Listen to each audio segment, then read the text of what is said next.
Halo, Assalamualaikum warahmatullahi wabarakatuh. Kembali lagi kita akan belajar tentang sejarah.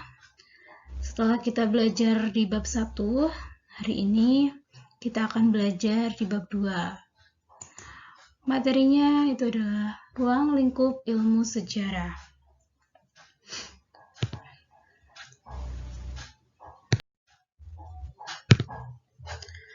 Sejarah sebagai peristiwa, kisah, ilmu, dan seni. Sejarah sebagai peristiwa merupakan kejadian, kenyataan, atau aktualitas sejarah yang telah terjadi atau berlangsung pada masa lampau. Di sini, sejarah harus bersifat objektif. Selanjutnya, sejarah sebagai kisah merupakan narasi yang disusun berdasarkan pada ingatan dan tafsiran manusia tentang masa lampau yang memiliki kemungkinan subjektif. Jadi, kalau sejarah sebagai peristiwa, itu contohnya adalah peristiwa World War II atau Perang Dunia II. Sedangkan sejarah sebagai kisah itu bisa dikisahkan melalui novel, buku cerita, dan lain sebagainya. Selanjutnya, sejarah sebagai ilmu. Menurut Leopold von Ranke, sejarah itu harus objektif dan mampu memberikan informasi secara utuh dan menyeluruh. Syarat-syarat apa saja sih sejarah sebagai disiplin ilmu? Di sini yang pertama adalah empiris atau pengalaman manusia. Yang kedua mempunyai objek atau seluruh aktivitas manusia. Yang ketiga memiliki teori atau kesimpulan tentang kaidah-kaidah pokok suatu ilmu. Keempat, memiliki metode atau memiliki langkah-langkah atau juga cara-cara ilmiah.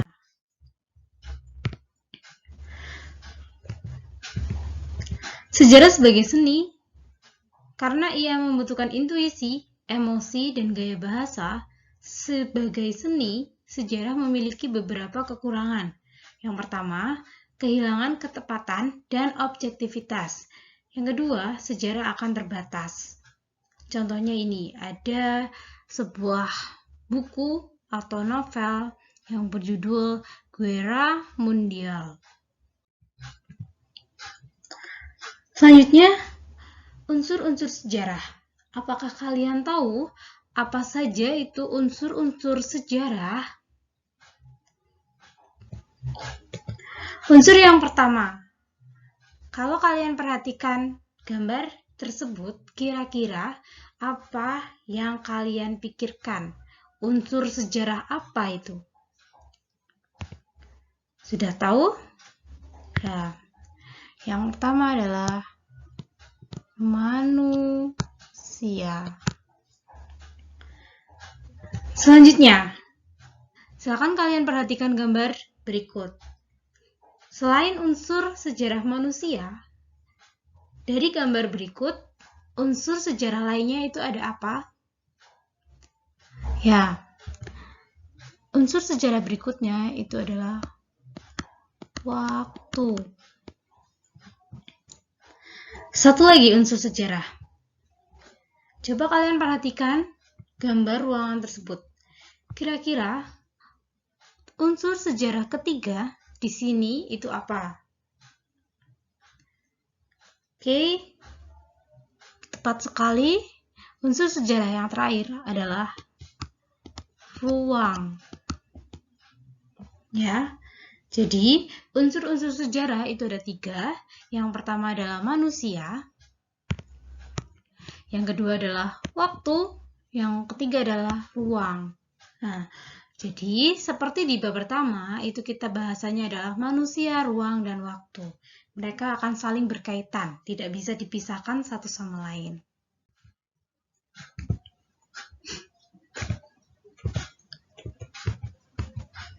Ya, unsur sejarah yang pertama manusia ya. Di sini manusia itu bisa menjadi objek sejarah. tetapi bisa juga menjadi subjek sejarah. Objek sejarah adalah manusia, bukan binatang atau alam. Seperti yang kemarin kita bahas di pertemuan pertama, bahwa lingkungan alam itu juga ada peran dalam sejarah, tetapi tidak menggerakkan sejarahnya. Selanjutnya, ruang atau lokasi ya. Di sini, ruang atau lokasi sendiri merupakan sebuah tempat yang sangat penting, di mana sejarah itu selalu terjadi dalam suatu tempat atau ruang tertentu. Unsur sejarah yang ketiga itu adalah waktu. Ya, jadi sejarah itu selalu berkaitan dengan kronologi dan keunikan. Setiap peristiwa sejarah itu selalu berbeda dari waktu ke waktu. Tidak ada yang namanya pengulangan sejarah. Maksud pengulangan di sini itu sejarahnya sama, tokohnya sama, waktunya sama, tempatnya sama, itu tidak ada. Tetapi pengulangan dalam sejarah itu waktunya tidak akan pernah sama. Tempatnya juga tidak akan pernah sama, tokohnya juga tidak akan pernah sama. Yang sama itu apanya? Ketika terjadi pengulangan sejarah, yang sama adalah polanya. Oke, selanjutnya hubungan ilmu sejarah dengan ilmu-ilmu lainnya. Jadi, karena kita belajar sejarah itu adalah ilmu sosial, jadi tidak akan bisa kita pisahkan dengan ilmu-ilmu lainnya. Yang pertama, hubungan antara sejarah dengan humaniora. Di sini humaniora itu mempelajari sejarah dari apa yang telah dibuat dan dipikirkan manusia melalui penelitian. Pokok-pokok kajian humaniora adalah filsafat, sastra, sejarah, dan seni. Selanjutnya, hubungan sejarah sebagai ilmu sosial. Sejarah mempunyai metodologi penelitian ilmiah yang bisa dipertanggungjawabkan. Nah, perbedaan sejarah dengan ilmu sosial lainnya. Yang pertama, sejarah itu terikat oleh waktu. Seperti kapan peristiwa sejarah itu terjadi, di mana, oleh siapa, dan lain sebagainya. Selanjutnya, sejarah terikat oleh tempat, di mana sejarah ini memiliki sifat yang unik dan ain malik, atau terjadi hanya satu kali. Lalu, sejarah menekankan kekhususan. Keterikatan antara tempat dan waktu ini menjadikan sejarah sebagai kajian yang unik dan khusus. Selanjutnya, generalisasi, periodisasi, dan kronologi. Ada yang sudah tahu apa itu generalisasi, periodisasi, dan kronologi? Kalau belum tahu, silakan kita perhatikan. Dari yang pertama, generalisasi. Ingat, catat baik-baik ya. Generalisasi adalah usaha menyimpulkan dari khusus ke umum dengan tujuan untuk saintifikasi dan simplikasi. Salah satu bentuk generalisasi adalah periodisasi. Sedangkan periodisasi sendiri merupakan pengklasifikasian peristiwa sejarah dalam pembabakan tertentu. Dan yang terakhir, kronologi merupakan ilmu untuk menentukan waktu terjadinya tempat dan suatu peristiwa secara tepat berdasarkan urutan waktu. Tujuan kronologi adalah untuk menghindari kerancuan waktu dalam sejarah atau anakronisme. Periodisasi. Fungsi periodisasi. Yang pertama itu untuk mempermudah mempelajari sejarah. Sedangkan yang kedua untuk memahami peristiwa sejarah secara kronologis. Jadi kalau kita tidak belajar periodisasi, kita akan mengetahui peristiwa sejarah itu secara rancu, tidak urut dengan urutan waktu. Contoh periodisasi di sini yang pertama itu pembabakan sejarah Indonesia dibagi menjadi 3, yaitu ada zaman prasejarah dari tahun sebelum Masehi sampai 400. Kemudian di sini itu kehidupan bangsa Indonesia pada masa purba. Yang B, zaman pengaruh Hindu-Buddha itu terjadi pada tahun 400 sampai 1500 sebelum Masehi. Di mana pada zaman pengaruh Hindu-Buddha ini dimulai pada masa aksara atau mengenal tulisan, yang ditandai dengan ditemukannya prasasti di Kutai, Kalimantan Timur yang berangkat tahun 400 Masehi. Yang C, zaman pengaruh Islam, yaitu dari tahun 1500 sampai 1700 Masehi. Islam mulai masuk ke Indonesia kurang lebih pada abad ke-7. Pengaruh Islam meluas dengan tumbuhnya kerajaan-kerajaan Islam di Nusantara. Nah, di situ ada gambar penggambaran dari zaman prasejarah. Selanjutnya, ini adalah gambar dari prasasti Mulawarman di Kutai. Contoh periodisasi selanjutnya itu ada pembabakan sejarah Indonesia. Ini masih selanjutnya ya. Jadi yang tadi kita itu sudah sampai Islam. Selanjutnya yang D itu ada zaman penjajahan dan kolonialisme. Itu terjadi dari tahun 1700 sampai 1945. Pada zaman ini itu masuk bangsa barat ke Indonesia. Perlawanan kerajaan-kerajaan di berbagai daerah akibat penjajahan bagi masyarakat Indonesia. Yang E, zaman pergerakan nasional itu terjadi dari tahun 1908 sampai 1928. Munculnya kesadaran nasional dan upaya memperjuangkan kemerdekaan bangsa Indonesia, ini muncul para cendekiawan sebagai pelopor pergerakan nasional. Ada yang tahu ini ada organisasi apa?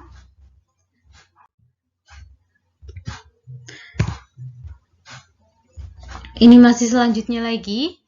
F itu ada zaman pendudukan Jepang dari tahun 1943 sampai 1945. Di sini Jepang itu mulai berkuasa. G, zaman mempertahankan kemerdekaan, yaitu dari tahun 1945 sampai 1949, di mana tahun 1949 ini Belanda mengakui kedaulatan Republik Indonesia. H, zaman RIS dan demokrasi liberal, yaitu tahun 1949 sampai 1959. Oke, dari A sampai H kita itu sudah belajar peristiwa-peristiwa sejarah berdasarkan urutan waktu atau kronologi. Itulah kenapa kita akan menjadi lebih mudah ketika mempelajari suatu peristiwa sejarah dengan adanya periodisasi.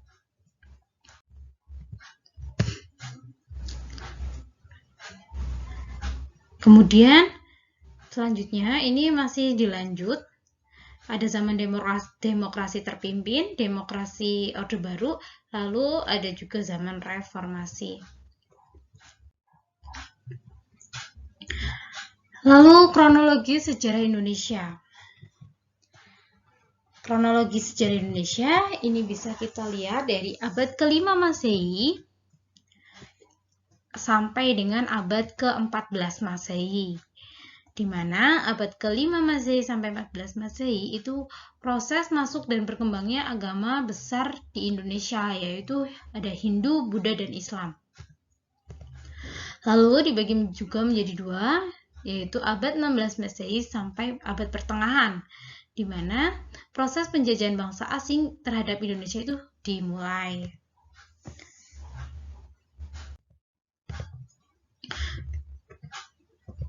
Lalu abad pertengahan 20 sampai tahun 1998, di sini proses pembentukan jati diri bangsa dan gonjang-ganjing politik serta keruntuhan Orde Baru dimulai. Ya, kalau periodisasi itu tadi sesuai dengan urutan waktu peristiwa sejarahnya, sedangkan kronologi ini kita bisa membuatnya seperti urutan waktu. Dengan tabel seperti berikut, kalian bisa melihat masa pangkal sejarah itu dari tahun 0 sampai sekarang. Di situ ada urutan waktunya, lalu ada sebuah peristiwa yang terjadi. Dari 0, ini ada masa Kutai Tarumanegara 600, masa Sriwijaya Singasari sampai 1945, masa Republik Indonesia, dan sampai sekarang. Kegunaan sejarah. Jadi, kita di sini belajar sejarah itu tidak hanya supaya mengerti masa lalu, mengenal masa lalu, tetapi juga ada kegunaan sejarah lainnya yang ada manfaatnya. Menurut para ahli, kegunaan sejarah ini juga memiliki fungsi rekreatif, fungsi inspiratif. Itu menurut Nugroho Noto Susanto. Dimana kalau fungsi rekreatif itu sejarah dapat memberikan kesenangan estetis karena bentuk dan susunannya yang bisa dinikmati keindahannya. Contoh dari fungsi rekreatif itu adalah Candi Borobudur. Kalian bisa rekreatif, kalian bisa berlibur ke Candi Borobudur sambil belajar tentang sejarahnya. Yang kedua, fungsi inspiratif. Belajar sejarah ini dapat menemukan ide-ide atau konsep-konsep yang berguna bagi pemecahan permasalahan pada masa sekarang. Jadi kalian ketika sedang belajar sejarah, ini kalian bisa menemukan ide atau gagasan baru yang sangat inspiratif untuk kalian gunakan sebagai pemecah permasalahan. Selanjutnya, yang ketiga itu fungsi instruktif. Sejarah merupakan alat bantu pembelajaran yang menyampaikan pesan-pesan atau wasiat-wasiat nenek moyang. Yang keempat, fungsi edukatif. Sejarah memberikan pembelajaran kepada kita bagaimana cara mencapai keberhasilan, bagaimana menghadapi kesulitan, dan bagaimana usaha untuk bangun dari kegagalan. Selanjutnya, kegunaan sejarah menurut para ahli yaitu Alan Nevin. Ketika menggunakan kata sejarah, secara insting kita berpikir masa lalu. Ya, hal tersebut sebenarnya salah, karena sejarah sebenarnya adalah jembatan yang menghubungkan antara masa lalu dengan masa sekarang dan memberi petunjuk ke masa depan. Ini menurut Alan Nevin. Betul sekali ya. Jadi, kalian itu jangan selalu berpikir bahwa sejarah itu adalah selalu tentang masa lalu. Ternyata, kalau kalian tahu, belajar sejarah itu bisa kita gunakan untuk menghadapi permasalahan di masa depan dengan melihat beberapa peristiwa atau kegagalan yang sudah pernah kita lakukan di masa lalu.